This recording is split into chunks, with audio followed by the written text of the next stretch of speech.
11/8/2026 રોજ થોરાળા પોલીસ સ્ટેશનમાં એક ફરિયાદી બેન છે, એમને ફરિયાદ આપેલી કે સામાવાળા છે હુસેનભાઈ ગોપલાણી, એ દૂધસાગર રોડ પર રહે છે,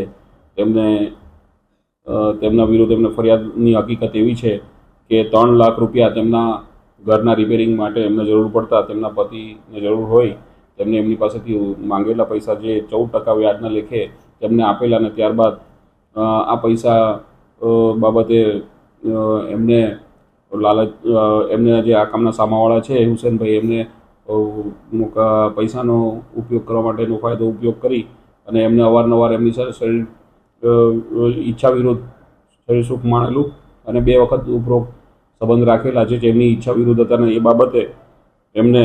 64(1), 64(2), M 115(2), 352, 351(1) ને 351(3) ની મની લેન્ડિંગ એક્ટ કલમ 540-42 મુજબની ફરિયાદ થોરાળા પોલીસ સ્ટેશનમાં આપેલી છે અને ગુનાની તપાસ હાલ પીઆઈ કરી રહ્યા છે. આ કામના આરોપીએ 3 લાખ રૂપિયા એમને આપેલા અને 14%ના વ્યાજે, અને આરોપીનો વ્યવસાય રિક્ષા ચલાવવાનો છે, અને આ કામના ફરિયાદીને આરોપીની ઓળખાણ એ ઇમિટેશન જ્વેલરીના ધંધા અર્થે થયેલી હતી.